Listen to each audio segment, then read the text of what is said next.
Une commémoration, celle des 80 ans du massacre du camp de Thiaroye, a permis de lancer une mise à jour des relations franco-sénégalaises d'une ampleur inattendue. Ce jeudi, le président Bassirou Diomaye Faye donne une série d'interviews à des médias français, dont France Télévisions. Après les questions de mémoire, une question bien d'actualité se présente. Est-ce qu'en tant que Français, vous envisagez de nous voir dans votre pays avec des chars ou avec des véhicules militaires, des militaires sénégalais avec les tenues sénégalaises, comme ça parce que sur le plan historique, la France a esclavagisé, a colonisé et est restée. Évidemment, je pense que quand vous inversez un peu les rôles, vous concevrez très mal qu'une autre armée, la Chine, la Russie, le Sénégal ou n'importe quel autre pays puisse avoir une base militaire en France. Donc les soldats français doivent partir? Il n'y a pas encore de délai de rigueur par rapport à ça, et si ça doit être fait, cela sera dit aux autorités françaises qui en auront la primeur et suivant les calendriers établis.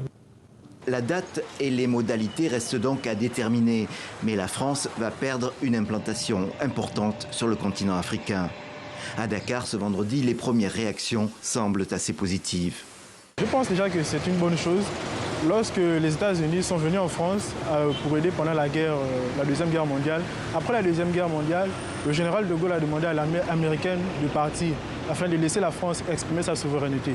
Donc je pense que dans l'optique de laisser le Sénégal exprimer sa souveraineté, c'est une bonne chose de demander à l'armée française de partir. Concernant la sécurité, je pense qu'il y a déjà l'armée sénégalaise, elle n'est pas là pour rien, elle n'est pas là pour décorer. Je pense qu'elle-même elle saura se défendre au moment venu. Pour Samba Dang, député du PASTEF, le parti au pouvoir, il s'agit d'une question de souveraineté, ce qui n'empêche pas d'avoir des relations gagnant-gagnant entre pays. Les pays évoluent. Et si les pays évoluent, les relations aussi doivent évoluer.